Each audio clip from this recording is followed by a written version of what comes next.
the 90s. We're here to talk about the 1890s, right? Yada, yada, yada. 10 years of irrational exuberance. People really wanted change. That was my life. Reality TV becomes way too real. The police did this! It has to be outrageous. It has to be inappropriate. I'm really a man. You know, that's the world we live in now. I'm gay. Everyone became a celebrity. Monica, look over here! I did not have sexual relations with that woman. You're so unbelievable. It was very surreal and shocking. And everybody got wired. They said, wow, this is just like a video game. It is still astonishing to me. 10 years before the world changed forever. You're unbelievable. The 90s was kind of a vacation from history. The 90s. It's too crazy. The only problem with the 90s is it didn't last long enough. The last great decade. You're unbelievable.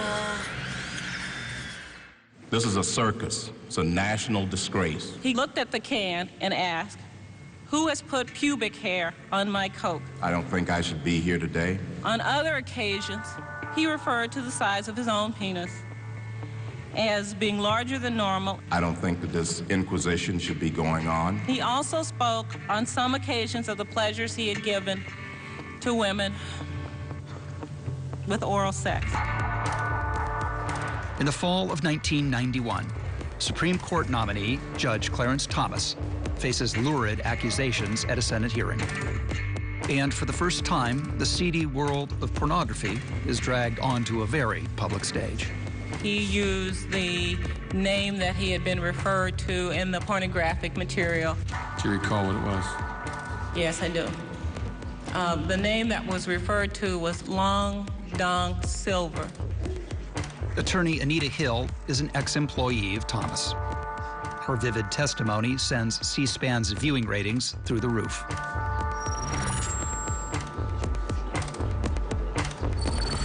The Anita Hill case probably was precedent-setting for that kind of language to be brought to Congress and to be legitimized. As soon as you talk about anything that has to do with sex, you know, human beings are going to be interested in that. That wasn't created by the media. Human beings are interested in sex. I felt that implicit in this discussion about sex was the offer to have sex with him. This today is a travesty. I think that it is disgusting.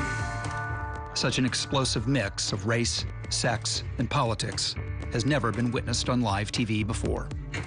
Looking back on the 90s gives you a sense of how much our sexual attitudes have changed. I mean, keep in mind, this wasn't that long ago, but this was before every American man was marinating in pornography. Because of television, because of the People magazine type syndrome of everything is in our faces, and we are in people's bedrooms now practically, which at first blush seriously caused problems for the people involved. I mean, whether it's Clarence Thomas or President Clinton. The nomination of Clarence Thomas of Georgia to be Associate Justice of the United States Supreme Court is hereby confirmed. It was the closest court confirmation vote in 103 years.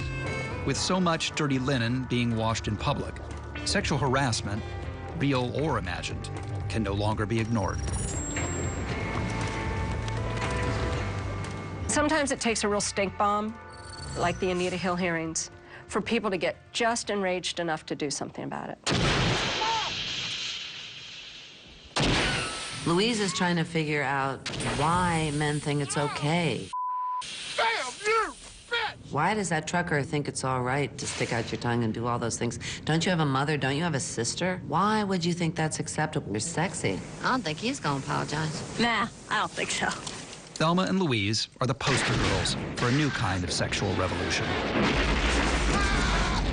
I didn't see it as a feminist statement at all, but that shows you how bad things were, because just by putting two women in the lead of a film, it became a feminist statement. Where'd you learn to shoot like that? Oh, off the TV.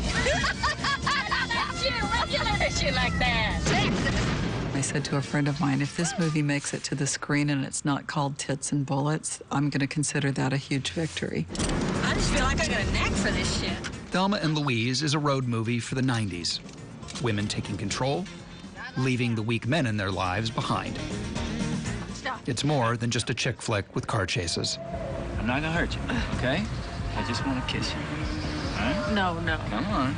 Come on. Come on. Damn you, All right, let me go now. Come on. Gorgeous. Let me go. I mean, I'm married. Come on. That's okay. I'm married, too. In writer Callie Curry's case, her art imitated her life. There was an incident where a stranger started saying things to me that were so beyond inappropriate that I thought to myself at that moment, my God, if I had a gun, I would have killed him. And so that's kind of where the idea sparked from. Never hit me! Shut up, you hear me? You let her go, you asshole, or I'm gonna splatter your ugly face all over this nice car. She just was having a moment not dissimilar to the one I had that day, only she had a gun in her hand. What did you say? I said, suck my cock. She was shutting him up. In 1993, a Virginia housewife took female empowerment to a whole other level. Lorena Bobbitt is the one that ruined it for feminism. John and Lorena Bobbitt found themselves at the center of a media frenzy. He went to bed one night, and then he woke up and somebody had cut his penis off. How do you feel it's going? Which, I will tell you, is a real bummer. Bobbitt, honey, don't hack off my Johnson now. But away from all the innuendo and prurient interests lie deeply disturbing allegations of rape. You hurt me. I remember everything. I never forced my wife to have sex, ever. He would put his hands around my neck, and he would chuck my, this part of my neck. When she did it, I was sleeping. I was laying down, flat on my back. Lorena stated I would cut his off, because that would hurt him more than just killing him. She attacked the instrument of her torture. I don't believe that she had control over her actions. Disgusted as you may be, you are watching this story, aren't you? Yes, we did. After 6 months and continuous coverage, the case ends with Lorena acquitted on the grounds of temporary insanity. John Wayne Bobbitt is cleared of rape charges, but the circus continues. Where have you been, John? I've been walking around the park for an hour. Well, the wrong park. John Wayne Bobbitt, the man who suffered the unkindest cut of all, is now starring in an adult movie.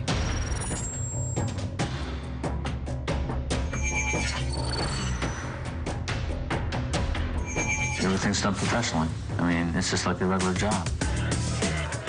In the 90s, taboos are breaking down, and sex is going mainstream. And of course, Hollywood gets in on the action. How did everybody respond to the film? Great. Big smash. In a Houston strip club, a cash-strapped single mom called Vicki Smith meets the man who will change her life. This will launch a career that will redefine the decade and the female form. In 1990, Vicki's 86-year-old billionaire boyfriend, J. Howard Marshall, buys her breast implants. It's the start of the meteoric rise to fame of a 90s icon. Vicki tries out her new look during a screen test for Playboy. My name is Vicki Smith, and that's who I am. A perfect Texas evening is going having a steak and a baked potato and going country dancing, going two-stepping. You just do 1, 2, 1 all the way around. You can twirl and do all kinds of spins. Her bust size isn't the only thing that changes. Now, Vicki's got a new name. And that's our fast wasp.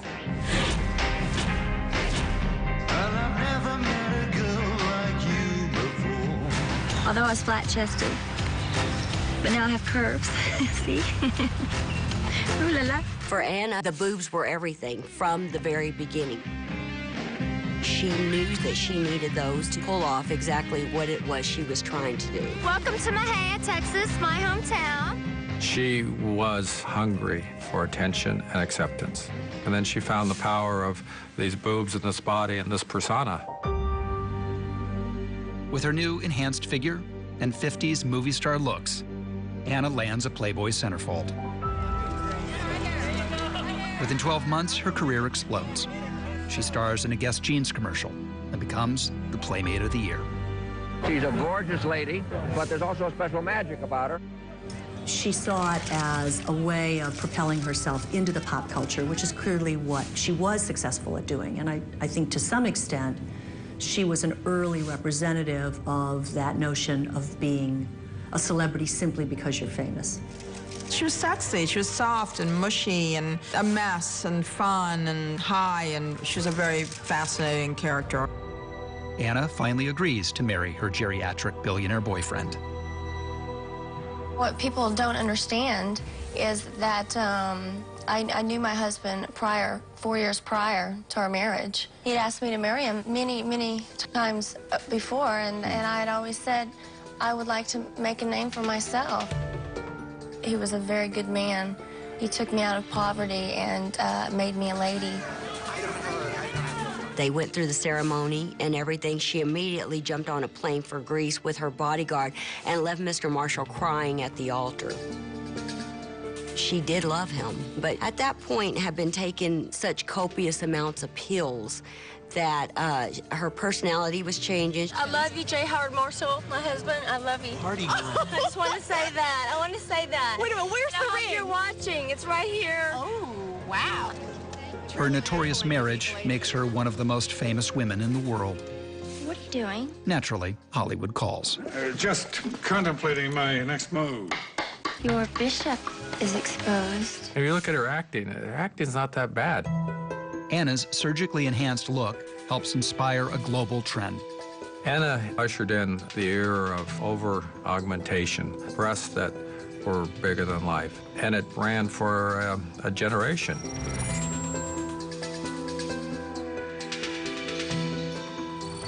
Anna always told me that it took a very smart person to know when to be dumb. And even though opinions cost nothing, Anna's smart enough to make hers pay. I've never been a writer. I have to have a little help on my spelling, and but it's all me. I'm the one that is doing the actual column. Anna Nicole seems like the first celebrity to just be famous for being famous and nothing else. And, that's the world we live in now. After only 13 months of marriage, Anna's husband dies. A bitter court battle for his $1.6 billion estate begins. I don't think Anna was a gold digger. Mr. Marshall dying probably had more of an adverse effect on Anna than it had a positive effect. Anna's drug use escalates, and the same media machinery that made her famous begins to destroy her. The thirst of society to build somebody up only to tear them down. The hunger to watch somebody fail. The 90s was the start of all of that. Celebrity has no rhyme or reason to it.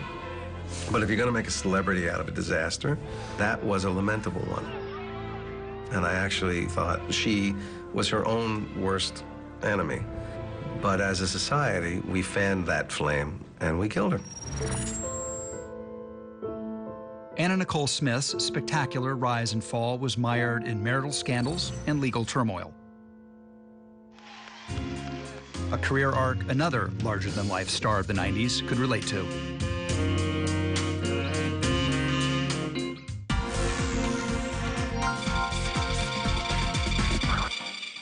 Totul începe cu un sunet. Sunetul unui cec gras de 500 de kilograme în cârlig. Dar oricine a dat la ton știe, se prinde sau s-a dus, cât ai clipi. Depinde cât ești de iute de mână.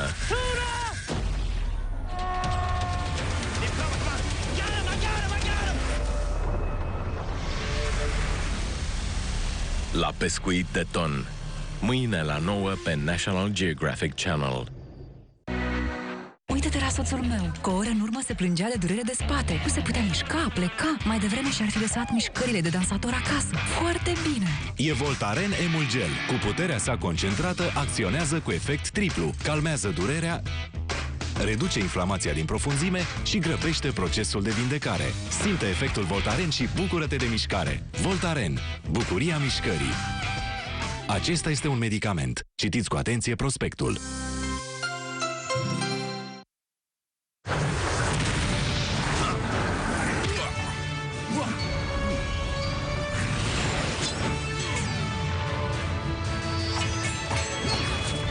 Zahărul e peste tot.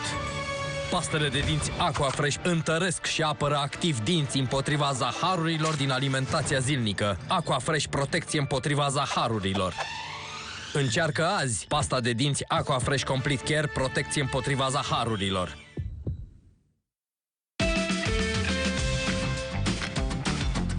Ai noștri nu au buton de oprire. Le place să afle toată lumea ce bine se distrează. Și când se face liniște, ceva nu este în regulă. Febră, durere, lăsați-ne în pace. Panadol Baby se absorbe rapid și alină eficient durerea și febra copiilor între 3 luni și 12 ani. Panadol Baby. Când durerea și febra dispar, revine pofta de viață. Acesta este un medicament. Citiți cu atenție prospectul.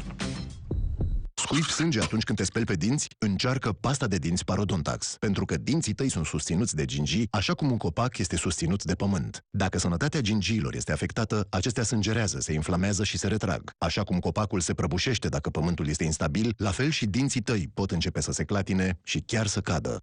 Pasta de dinți Parodontax cu tehnologia Malcron ajută la oprirea sângerărilor gingivale și menține dinții puternici.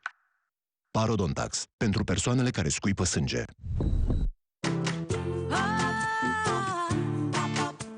Gesturile mici duc la dragostea mare. Ia o cutie de I Love Milka și oferă momente de tandrețe.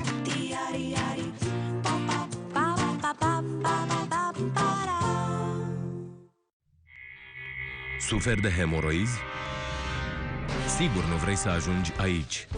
Acum există Prestogel, tratamentul rapid împotriva hemoroizilor. Scapă chiar acum de durere și hemoroizi, doar cu Prestogel. Acesta este un dispozitiv medical. Citiți cu atenție prospectul.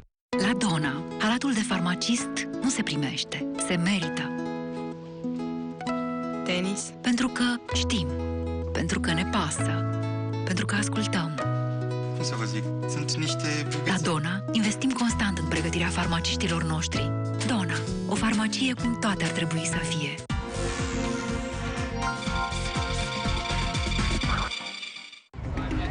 Bill Clinton's one cool cat.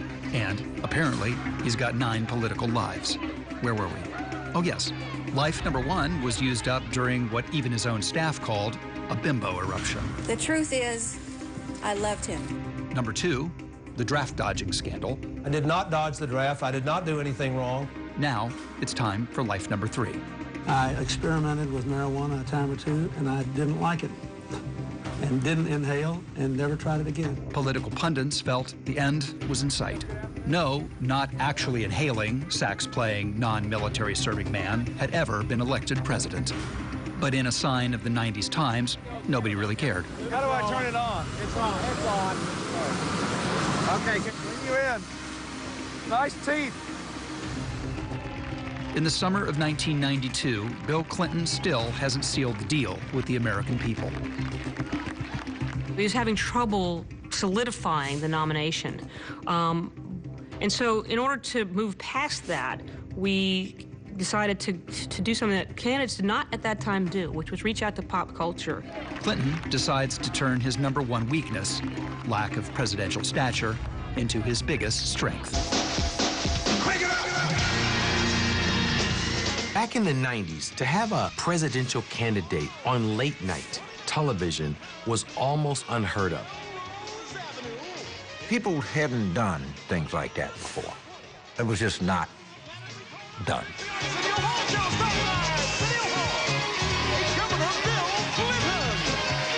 As I'm coming to the stage, I see the future president of the greatest nation in the world. Yeah, I said it. Of the greatest nation in the world. And he's playing saxophone with my band. I knew then he really was intelligent enough to see the future of how we had to reach Americans. The Washington establishment went bonkers, right? This is undignified, this is unpresidential, it's horrible, what a disaster. And the rest of the country went, wow, that's so cool, he plays the sax, and he wears Ray-Bans. So what your drummer said? What? He said if this music thing doesn't work out, you can always run for president. When Bill Clinton went on Arsenio's show and played the saxophone, he had the shades on, we was like, that did something for young people. We're like, this dude is cool. It was a huge moment, and at that point, he was saying, the youth of America are important to politics. I know you've been through this a billion times, but can we get into the smoking the joint thing again? That's why I played saxophone. You see, you have to blow into it, so you have to inhale with a saxophone or you die. That's how I learned to inhale, playing my saxophone. You blow out, and then you have to inhale. Now, I have never asked the plumber who he's sleeping with or whether he ever smoked weed. I just want to know he can fix the pipes. There's a flood. So when I hire a president, I would like them to be nice. I want them to have a good family life. I think that's all good, but that's not the reason I'm voting for them. I think he loved the fact that young people thought he was very cool. I mean, that's good. I mean, as a politician, because, I mean, how many politicians do we think are cool now? Bill Clinton is still an outsider facing a war hero president who holds all the advantages of the office. But Clinton is determined to be the people's choice. That has always been part of Bill Clinton's appeal. It's the magnetism of him as a person that came through on that show in a way we had not seen yet, and we would then see again and again. I did something when I was younger. I told the truth about it, and I made a mess of telling about it because I guess I'm still kind of embarrassed about it after all these years. Yeah. But it is not a big deal, and it was made into a federal case. I got more publicity on that than my idea about how to send every kid in America to college who wants to go, which I think is more important to the election and to the future of this country. It led to a reevaluation of Bill Clinton as, hey, you know, the guy's regular. He can wear sunglasses, play a saxophone, and hold his own with Arsenio Hall.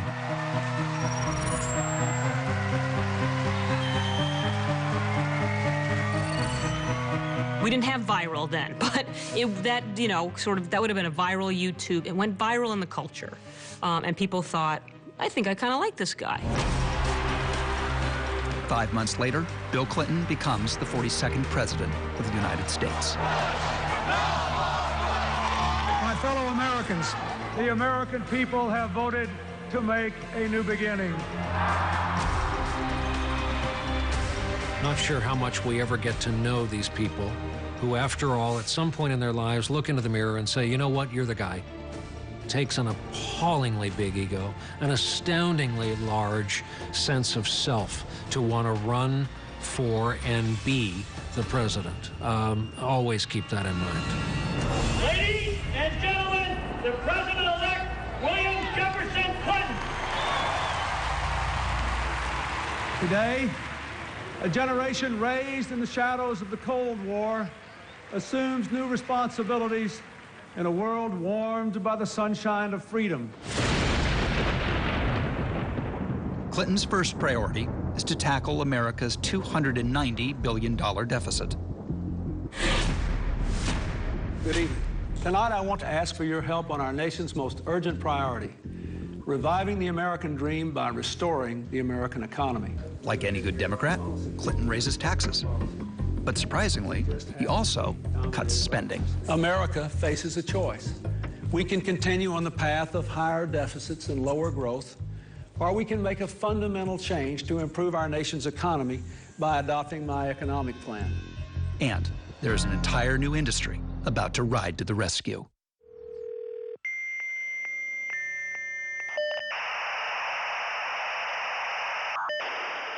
A lot of people have forgotten because it was so painful, it was the days of dial-up. Or whatever that weird noise was. That was a really annoying noise, wasn't it, with dial-up? I hated that.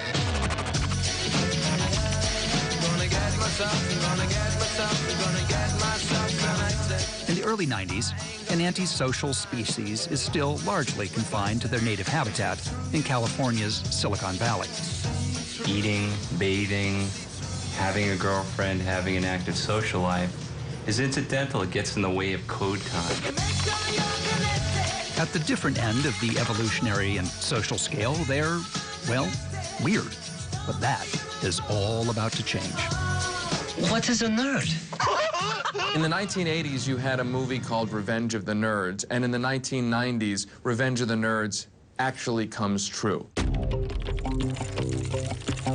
By the middle of the 90s, the world changes forever.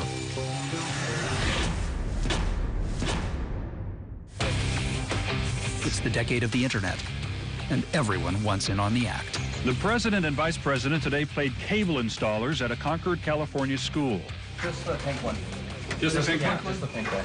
I knew that. They were among the less technically inclined volunteers out of 16,000 across California, working to connect 3,000 California schools to the internet. Not since electricity or the invention of the light bulb or radio or television has anything transformed our life so much. But it didn't start out that way. Before 1991, the rules prevented you from using the internet for anything except for research or business in some cases. So it never occurred to me that people would somehow build this consumer franchise. A single with cheese and a small Dr. Pepper. It didn't occur to Bill Gates either. And as we know, Bill Gates is never wrong. That's ridiculous. I'm not using this thing. No. Somebody's confused. Somebody's just not thinking. I mean, there's no way. We'll figure it out. You guys never understood. You never understood the first thing about this. Bill's incredibly competitive, highly focused. Can I just ask you one more question, Bill? No, I don't think so. For Bill Gates, time is money. And when Bill says time's up, Bill means it. And ruthless in a way that I think a lot of people don't understand. In August 1995, Bill Gates is set for world domination with software that will make computers accessible to everyone. Even the clueless friends in this how-to video. Microsoft's 5th floor. Ladies' modems, children's shareware, and our bridal peripheral salon. Wow. I think Jennifer's the only person on the face of the planet that knows less about computers than I do, and it was just terrible. I've never seen it. Just hit any key, and you'll see it right behind the screensaver. It was sort of a sitcom about, like, well, then you press this button. But what if I pressed this button? What would happen? You know, it was like that. Oh, pretty. Oh, and no messy DOS buildup. What is this, a paper towel commercial? Gates's vision of a computer on every desk, in every home, is about to be realized. Windows 95 is so easy, even a talk show host can figure it out. But Windows 95 doesn't even have a web browser. And 15 days before it ships, the king of the nerds faces a revolution. Tonight, an astonishing tale of the wild money ride of a computer age. Microsoft is all about proprietary software. Gates doesn't believe there's big money to be made from the web. Bill Gates viewed it as, he called it socialism. He said, how can this be? How can people not own content? But a rival called Netscape hits Bill where it hurts the most, with the first user-friendly web browser. Wall Street knows a good thing when it sees it. At 11 a.m. this morning, the company's stock went public and Wall Street went bonkers. The company issued 5 million shares, but brokers were backed up with orders for 100 million. It was more successful than the 1986 Microsoft IPO. This was set a new standard, and that can't be ignored. Netscape's record-breaking stock market debut forces Bill Gates on the defensive. The man who thought the web wasn't going anywhere now jumps through hoops, or at least over chairs, to change direction. They turned on a dime to put the internet at the heart of everything that they did. King Gates rallies his microserfs. We're not forming an internet division. To us, that's, it's like having an electricity division or a software division. The internet is pervasive in everything that we're doing. It's the biggest and bloodiest fight the tech world has ever seen. Microsoft is focusing on its Internet Explorer to regain lost ground from Netscape. The one ethic that seemed to just suffuse the whole company was compete and win. Bill felt that it was really, really important to dominate this new market. He would do whatever it took. That was just bloodthirsty capitalist battles. By the end of the 90s, Microsoft has captured 80% of the browser market share. Netscape has been crushed. The rule in high tech is that the people who do it for the money aren't as successful as those who do it for love. But in Bill's case, I think he did it for the love of money.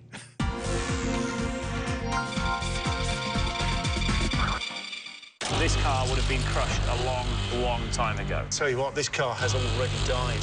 Nu o să vă fie deloc ușor. We're gonna have to bring it back to life. Tot mai departe. SOS Mașini Clasice. În fiecare luni la 9.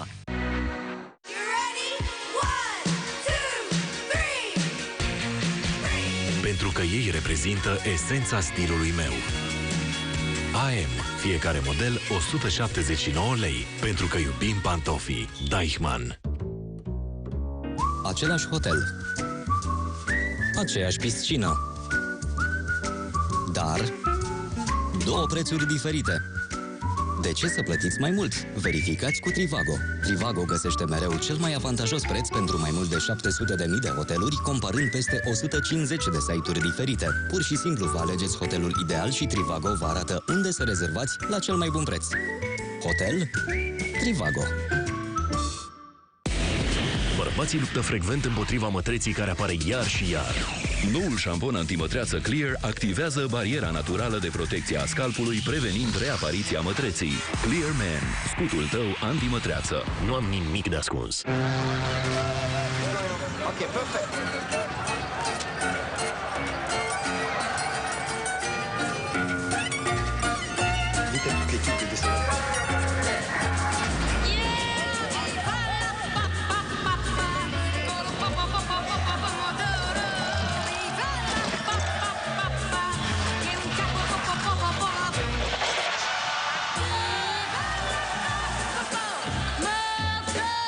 Scuipi sânge atunci când te speli pe dinți? Încearcă pasta de dinți Parodontax. Pentru că dinții tăi sunt susținuți de gingii, așa cum un copac este susținut de pământ. Dacă sănătatea gingiilor este afectată, acestea sângerează, se inflamează și se retrag. Așa cum copacul se prăbușește dacă pământul este instabil, la fel și dinții tăi pot începe să se clatine și chiar să cadă.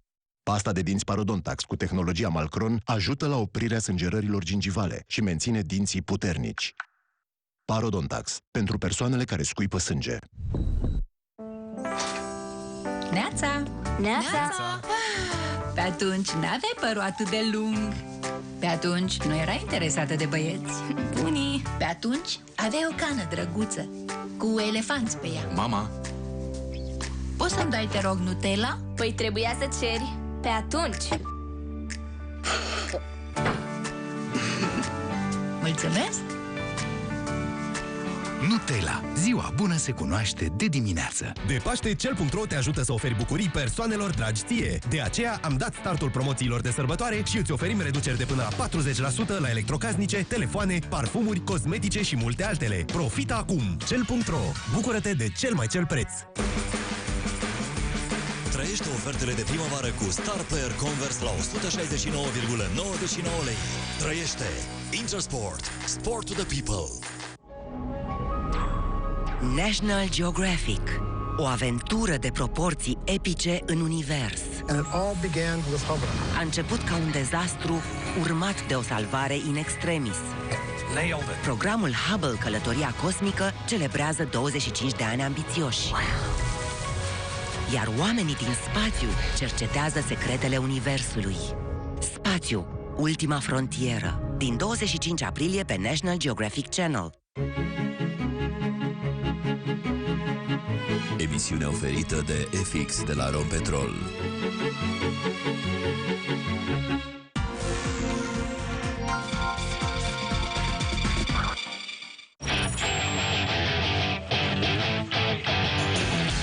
Gates isn't the only one getting rich.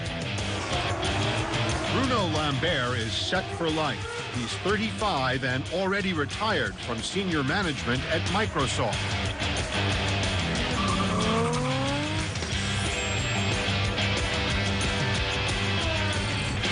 The internet gold rush begins.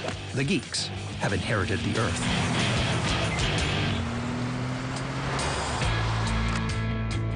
But American computer nerds are not the only ones getting rich in the 1990s. A new class of Russians is also swimming in money. You probably think that the most money you can make is $100,000, then maybe $1 million. Once you're over $1 billion, I mean, it becomes completely irrelevant. But the decade started in a very different way. After 69 years of tyranny, the Soviet Union is officially dissolved on Christmas Day, 1991. Watching from space is Soviet cosmonaut Sergei Krikalev. Систему установили флаг, советский флаг по тем временам. И долгое время говорили, что это последний флаг СССР, потому что везде флаги были спущены, а там за пределами. Some people describe Sergei Krikalev as the last Soviet citizen because he went up in space when Soviet Union still existed, and he came back when Soviet Union was no more. Krikalev comes back to Russia in March 1992, only to find a country in turmoil. Some people suddenly became very poor. The money they were trying to save for all their lives, they just suddenly lost it because of inflation, because ruble was no longer there, and they were very poor. As a result, there was that period of street-level lawlessness, which you probably would compare to the early 20th century in America. You know, when the cowboy legend, the gunslinger legends, everybody was killing everyone. But where some experience hardship, others see possibility and buy government-owned companies. I started actually to look for opportunities. I bought a little bank, which was called National Reserve Bank, and then I used the platform of the bank for various operations in the financial markets.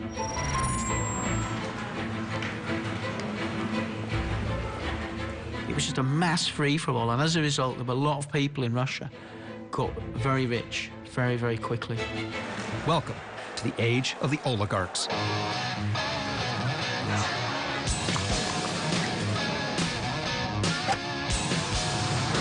I think the Russian oligarch can be described as probably a younger person, a smart person. They also had to be very brave because it was quite a dangerous time. You have to be very persistent, you have to have a strong character, you have to fail 999 times on the same effort, and that means maybe on your 1,000th attempt you will succeed.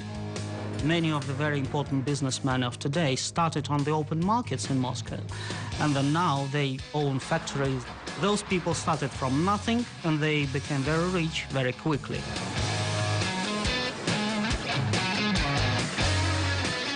I was asked to see if I could book Elton John for the launch of Russian Vogue. Elton's fee wasn't an issue. It was just, yeah, no problem. Go, there you go. By the end of the 1990s, Soviet communism is truly a thing of the past. But Russian influence is felt everywhere. The speed at which Russian bling has exploded has meant that has actually been a very short 16 years between Kate Moss on the front of Russian Vogue and now the Russians buying up all of London.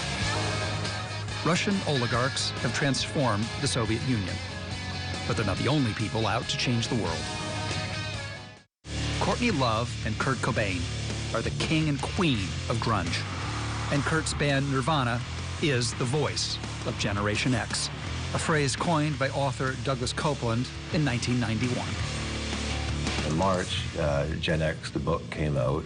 Nirvana was breaking, and suddenly, boom.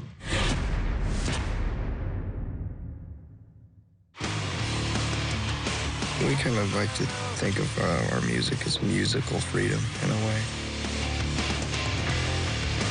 The music felt real and honest and true, and they captured what youth was going through at that point in time.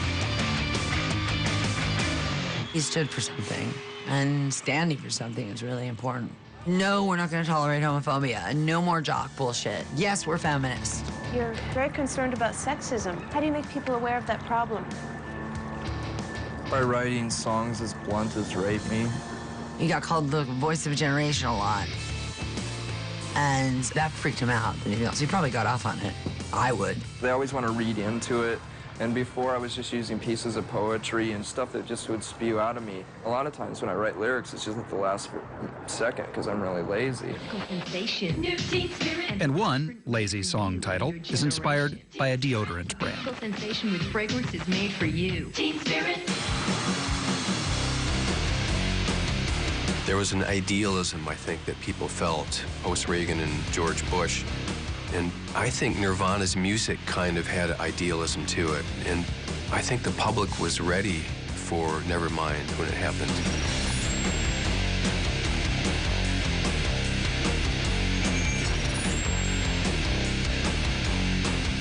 You know, the old saying that you can't buy happiness. You think that's true? Well, yeah, you can't buy happiness.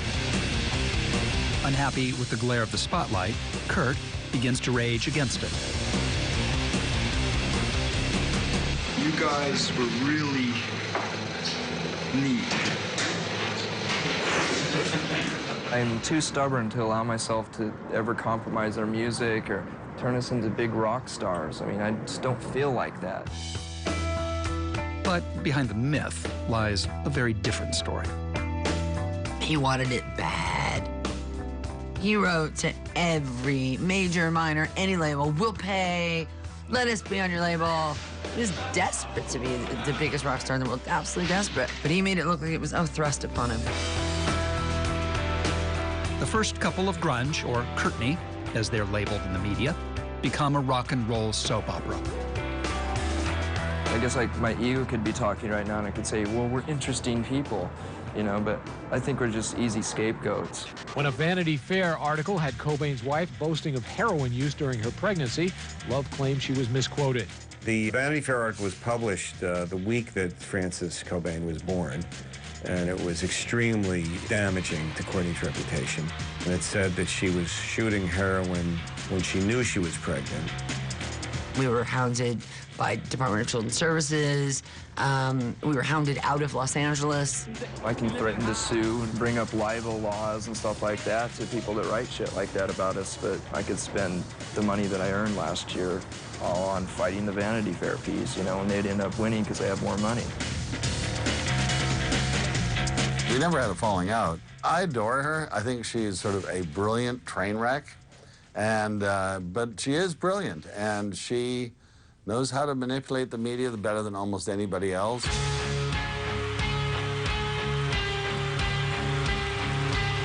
Under immense pressure, Kurt begins to self-destruct.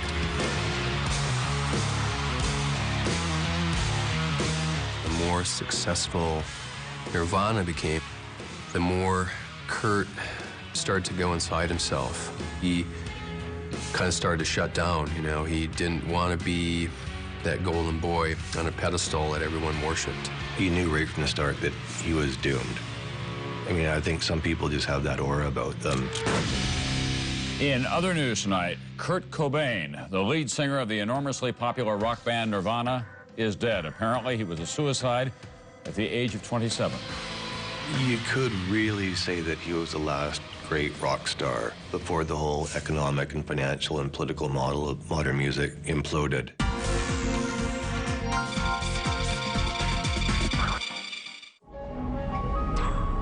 National Geographic.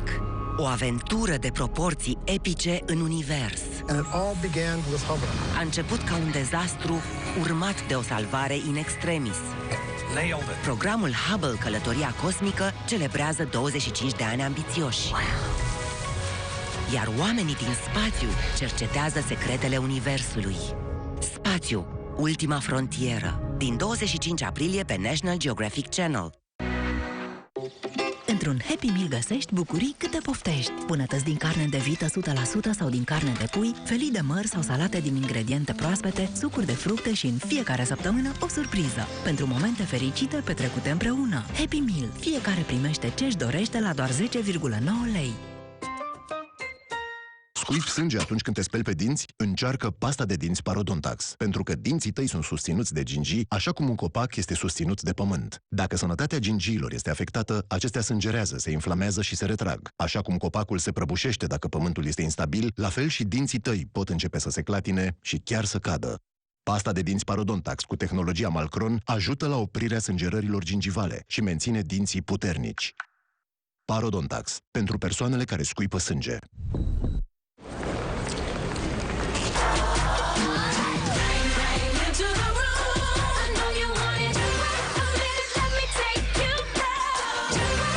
Cumpără tuc și câștigă o excursie la Paris la un concert Jessie J.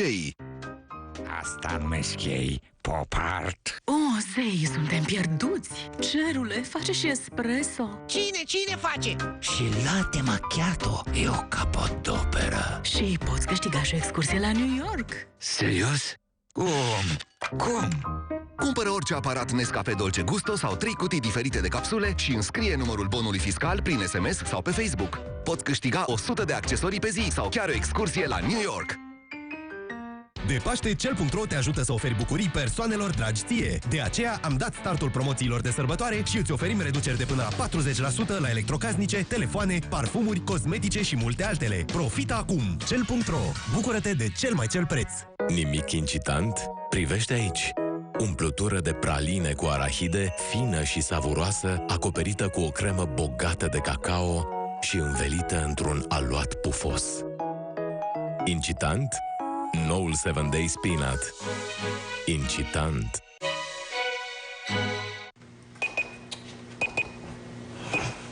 Ai o zi proastă? Ia-ți o doză de distracție. Hai la luptă, desfășoară-te, joacă așa cum vrei. World of Tanks. Joacă gratuit la tankist.ro. Ce poți spune cu Tuborg? Spune că vrei să împărtășești. Spune-i să zâmbească mai des. Spune-le că vrei pe scenă.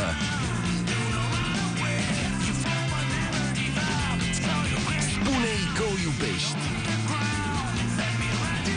Spune-le că începe distracția. Say it with Tuborg. Open for more. Echipa de depanare s-a întors. Acum acționează pe o zonă extinsă, cu mare faimă pentru pericol. Un alt drum de coșmar, Autostrada Iadului. Mâine la 10 pe National Geographic Channel. The World Heritage Special.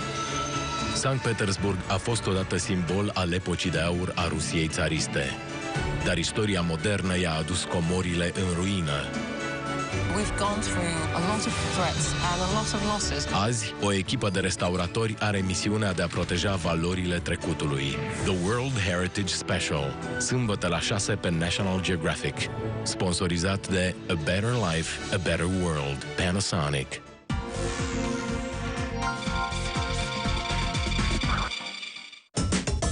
Eight months after Nevermind, MTV broadcasts its own rock and roll soap opera. And the real world will never be the same again. This is the true story.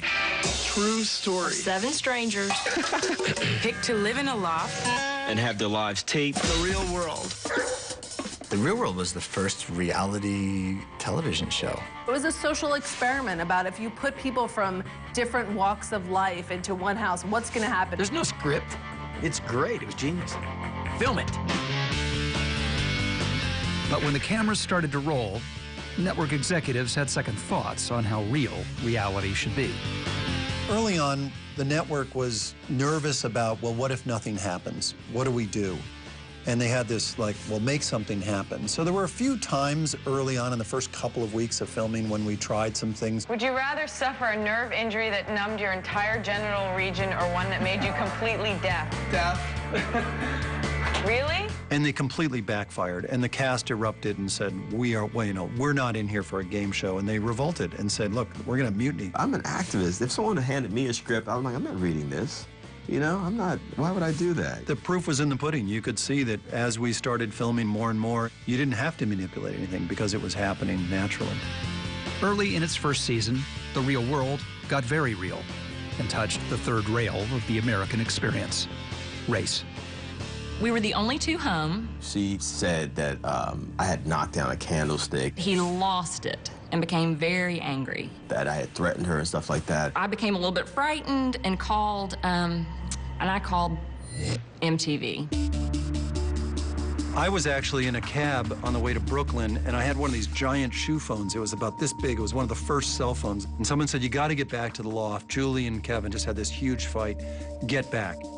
So we turned right around and came back, and there they were in the middle of this argument. Somehow or another, we ended up outside in front of the building, and it was just us and the camera crew. We just kept filming, and suddenly we had a crowd of about 100 people around us. When you listen, black people are emotional. That's my explanation. White people are, oh my God. Listen, when you it's not a black-white thing. He was constantly, pushing this whole black-white issue. What are you gonna do, hit me? No, and there you go, you said that yesterday. Why do you assume because I'm a black man I'm gonna hit you? That's what you assume? Yes, you do. I had very strong opinions, and she had very strong opinions from my background, from her background. Racism is everywhere. That's my point. That's my point. What happened to Alabama? Because of people like you, Kevin, not people like black me. People cannot be racist. Black people cannot be racist. We didn't script that. We didn't manipulate it. And it just, the story went down that way. A new genre with no writers or actors that's unbelievably cheap to produce. That's an idea. We didn't realize that it was going to create an entire genre that would eventually take over the medium. This is the infamous confessional, where we sit and reveal all our thoughts, make fun of everybody in the house, epiphanies, everything. So many of the reality show conventions would stem from the real world.